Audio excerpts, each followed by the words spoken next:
A kú déédé àsìkò yìí. Kókó inú ìwé ìròyìn la mú wá fún yín láti inú àwọn ìwé ìròyìn ilé wa. Orúkọ tèmi ni Ọmọgbémisọ́lá ọmọ Alọ́gọ̀madẹ̀. Kò dín ní ènìyàn 73 tí ó jáláìsí nínú ìjàmbá iná tí ó wáyé ní ìlú Johannesburg, orílẹ̀-èdè South Africa, nígbà tí ilé alájà 5 tí àwọn aláìnílélórí ń gbénú rẹ̀ jóná lọ́gànjọ́ òru. Gẹ́gẹ́ bí ọ̀rọ̀ òṣìṣẹ́ ìjọba ìbílẹ̀ ní South Africa, àwọn olùgbé ilé yìí ju ara wọn gba ojú fèrèsé ilé nígbà tí iná náà ń jó lọ́wọ́. Ó ní ó ṣeé ṣe kí wọ́n kú nípasẹ̀ ìgbésẹ̀ yìí. 7 nínú àwọn tí wọ́n pàdánù ẹ̀mí wọn jẹ́ ọmọdé. Bákan náà ni àwọn 43 fi ara pa nínú ìjàmbá iná tí ó wáyé tí ó ṣẹ́yọ láago kan òru láàrin gbọ̀ngàn Johannesburg. Àwọn ilé àpatì ni àwọn aláìnílélórí máa ń sábà wọ̀ sí fún ilé gbígbé. Agbẹnusọ fún àjọ alámòjútó ìṣẹ̀lẹ̀ pàjáwìrì ní Johannesburg, Robert Malozi, sọ wípé ó ṣeé ṣe kí iye àwọn tó gbẹ́mìí mì pọ̀ sí i nítorí ọ̀pọ̀lọpọ̀ òkú ni wọn kò tíì rí ààyè yọ jáde lára ilé àjókù yìí. Wọ́n ní ó gbà wọ́n ní wákàtí 3 kí wọ́n tó rí iná náà kápá. Malozi ní fún 20 ọdún tí òun ti wà lẹ́nu iṣẹ́ ìdóòlà ẹ̀mí, òun kò rí irú ìjàmbá bí irú eléyìí rí. Ó ní ọ̀pọ̀lọpọ̀ ẹrù wòsíwòsí ni wọ́n fọ́n ká sínú ilé ọ̀hún, ní èyí tí ó jẹ́ kí ó nira fún àwọn àjọ aláàbò láti rí ààyè rìn kọjá, àti wípé ó ṣeé ṣe kí èyí fa ìdíwọ́ fún àwọn tí wọ́n ń gbé nínú ilé yìí láti rí ààyè mórí bọ́ lọ́wọ́ iná. Ẹnìkan tí ọ̀rọ̀ náà ṣojú rẹ̀ ní àwọn tí wọ́n ń gbé nínú ilé ọ̀hún yóò lé nígbà. Ẹ̀kúnrẹ́rẹ́ ìròyìn yìí wà nínú ìwé ìròyìn Leadership tó jáde lónìí. Gómìnà ìpínlẹ̀ Èkìtì Bíọ́dún Oyèbánjí ti sọ wípé òun yóò ṣiṣẹ́ àṣekára láti lè ṣe àṣeyọrí ju ti gómìnà àná Dókítà Káyọ̀dé Fáyẹmí. Ó ní ṣíṣe èyí yóò ṣe àfihàn wípé Fáyẹmí kò ṣi èèyàn mú fún ipò gómìnà. Gómìnà tí ó sọ wípé ìpínlẹ̀ rẹ̀ yóò bẹ̀rẹ̀ sí jẹ ìgbáládùn iná mọ̀nàmọ́ná tó dúró déédéé fi dá àwọn ará ìlú lójú wípé ìjọba rẹ̀ yóò ṣe ìgbélárugẹ ètò òfin lórí ìgbáyégbádùn ará ìlú. Ṣùgbọ́n ó wáá rọ àwọn ará ìlú láti má ṣe fúngun mọ́ àwọn kọmíṣánná àti olùdámọ̀ràn àṣẹ̀ṣẹ̀yàn sípò. Gómìnà sọ ọ̀rọ̀ wọ̀nyí níbi ìfọ̀rọ̀wérọ̀ pẹ̀lú àwọn tí ọ̀rọ̀ kàn ní gbọ̀ngàn Civic Centre Ìlúdòfin Òmù-Èkìtì fún ìtẹ̀síwájú ìjíròrò rẹ̀ pẹ̀lú àwọn ará ìlú láti fi sààmì ayẹyẹ 100 ọjọ́ gẹ́gẹ́ bí gómìnà 300 days in office.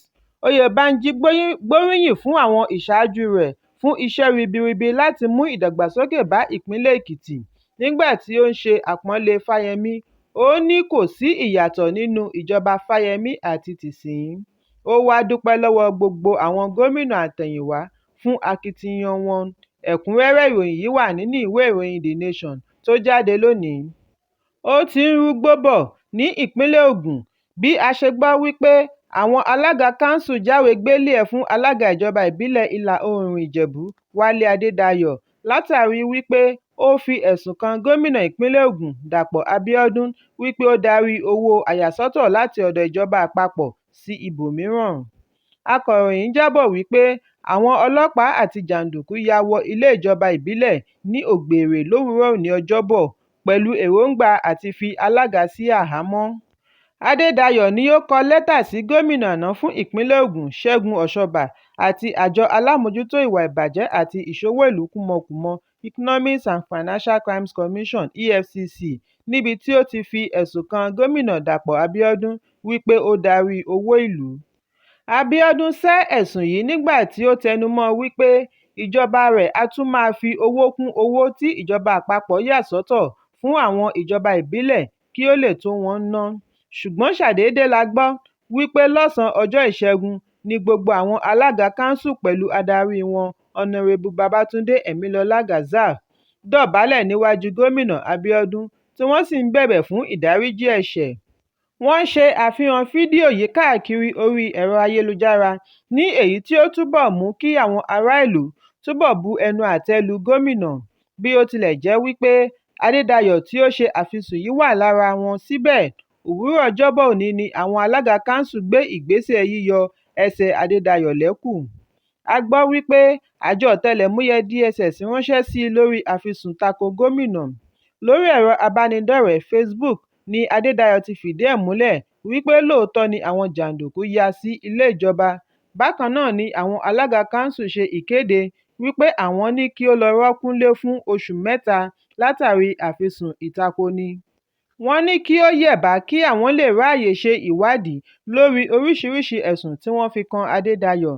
Lẹ́yìn náà ni wọ́n darí igbákejì rẹ̀ láti tẹ̀síwájú gẹ́gẹ́ bí alága ní ìlànà òfin ọdún 1999 bí wọ́n ṣe ṣe àtúnṣe rẹ̀. Ẹ̀kúnrẹ́rẹ́ ìròyìn yìí wà nínú ìwé ìròyìn Daily Trust tó jáde lónìí. Olùdarí àjọ reluwé Nigeria Railway Corporation onímọ̀ ẹ̀rọ Fidet Okiria ti ṣe àfihàn bí owó tó ń wọlé lóṣooṣù látàrí ìgbòkègbodò ọkọ̀ ojú irin láti ojúnà Àbújá sí Kaduna ṣe já wálẹ̀ láti ẹgbẹ̀rún lọ́nà 500 mílíọ̀nù náírà (500 million naira) sí mílíọ̀nù kan náírà.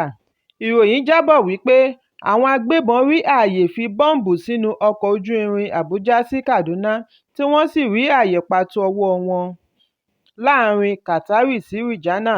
Lẹ́yìn náà ni wọ́n ṣe ìkọlù níbi tí wọ́n ti rí ọ̀pọ̀lọpọ̀ èrò ọkọ̀ jí gbé tí wọ́n sì gba owó ribiribi lọ́wọ́ wọn kí wọ́n tó gba ìyọ̀ǹda. Ṣùgbọ́n nígbà tí ó ń sọ̀rọ̀ níbi àbẹ̀wò sí àgọ́ ọkọ̀ ojú irin Ìdú ní ìlú Àbújá lánàá, Okiria ní pàtàkì ìdí tí òun ṣe ń ṣe àbẹ̀wò ní láti ṣe àtúnṣe sí àwọn kùdìẹ̀kudiẹ tí mínísítà ìgbòkègbodò ọkọ̀ Seidu Alkali tọ́ka sí.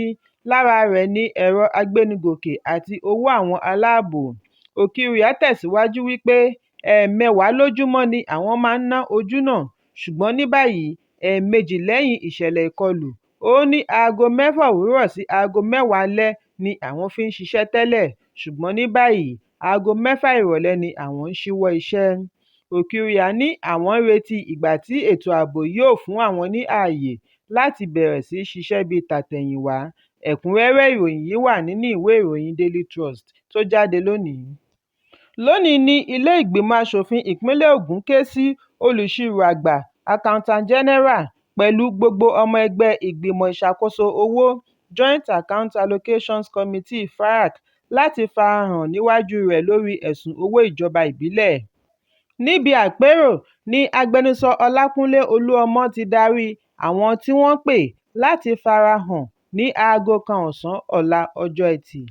Olúọmọ ní ìdí tí òun ṣe pe ìpàdé yìí ni kí wọ́n lè ráàyè ṣàlàyé fún gbogbo ilé ohun tí ó ń ṣẹlẹ̀ ní ìjọba ìbílẹ̀, kí ará ìlú lè mọ ohun tí ó ń lọ.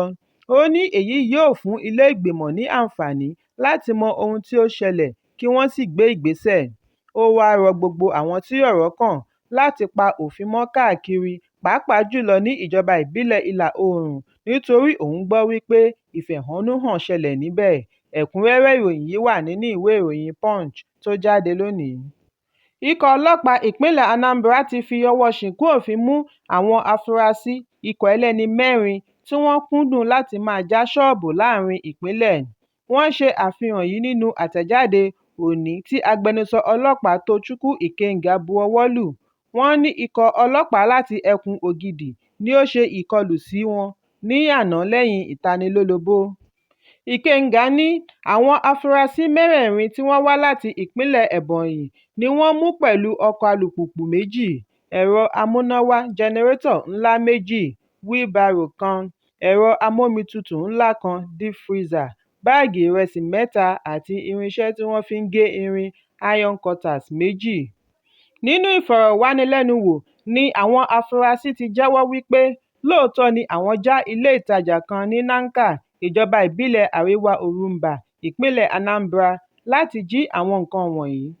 Ikenga fi kún wípé kọmíṣánná ọlọ́pàá Adérẹ̀mí Adéoyè tí ó gbóríyìn fún iléeṣẹ́ ọlọ́pàá ẹkùn ti Ògìdì fún iṣẹ́ ribiribi wọn rọ̀ wọ́n láti má ṣe rẹ̀wẹ̀sì nípa dídojúkọ àwọn ọ̀daràn nígbà tí ó wá darí wọn láti ṣe ìwádìí dé ìlú Nanka láti ṣe àwárí ẹni tí ó ní ilé ìtajà àti ibi ìforúkọsílẹ̀ alùpùpù kí wọ́n lè mọ ojúlówó ẹni tí ó ní alùpùpù.